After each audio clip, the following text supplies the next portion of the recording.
Malabo na yung mata natin. Tanda na tayo. Tumatanda na ang inyong Mr. DXN. Lingshi Coffee Black Coffee. So, hindi ko pala na ano yung tawag nito. So, ititimpla natin siya sa isang tasa. So, kunin ko muna yung stop muna na. So, ito na yung guys, yung ano natin, DXN Lingshi Black Coffee. So, dahil walang pasok ngayon, so, dito tayo sa bahay, magkakape tayo, no?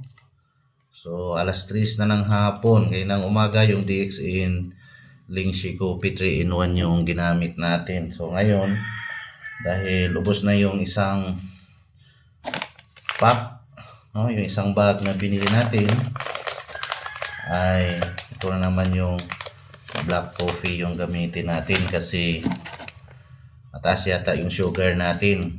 Kapag ang isang tao ay halimbawa nag-iihi siya, tas yung ihi niya ay nagkaroon ng mga langgam, ibig sabihin nun mataas yung sugar niya sa kanyang katawan, kaya matamis yung ihi niya. So, posibleng hindi na nakapag sala ng maayos yung pancreas niya. Posibleng sira na yung lapay niya, yung pancreas niya, no?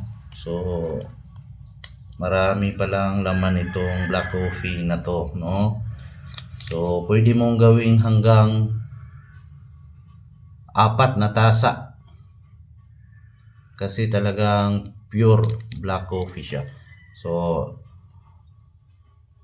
tignan natin. Yan. So, maraming ang laman ang isang sachet. So, marami pa siya guys, no?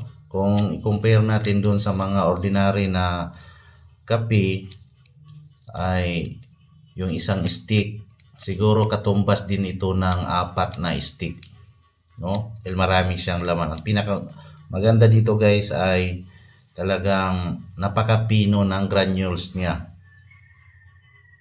Pinong-pino yung granules niya, parang bunhok. Pino pa sa bunhok. So, lagyan na natin ng hot water. Okay. Ayan, umaaso pa guys, no? Ayan. So, depende na rin sa iyo guys kung ano yung ano mo nito. Ibig sabihin, depende na kung gaano siya ka-strong ang gagawin mo. So, magkuha tayo ng kutsara pang halo.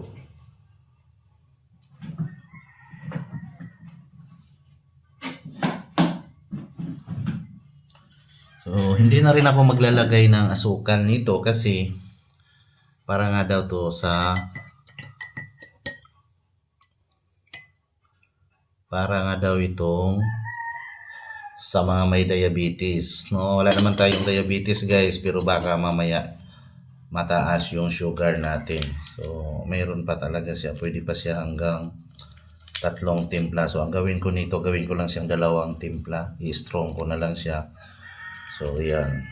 Talaga naman. So, yan muna natin.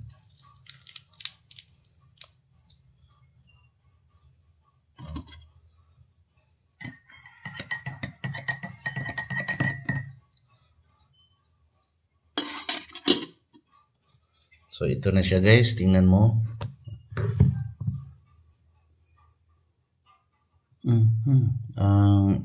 Talagang itim na itim talaga yung DXN Black Coffee natin mga kaibigan, no? So, made from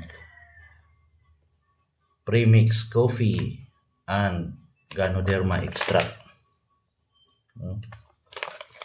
So, talagang napaka-itim niya. Tsaka, maamoy mo talaga yung aroma. No? Yung aroma ng pagiging kape niya. So, hindi tayo makatulog nito. No?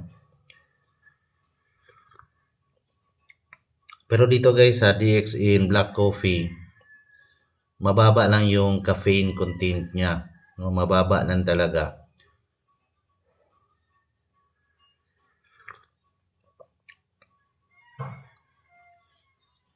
Okay, pwede kayong maging distributor dito guys habang gumagamit kayo ng products ng DXN Coffee, DXN products ay pwede kayong kumita. Nagkakapi ka nga lang ay kumikita ka na rin.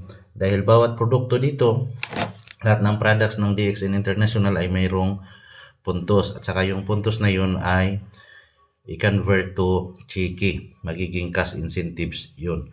So, ano pang hinihintay natin? Habang nagkakapi tayo, nagkakapera tayo. Thank you for watching.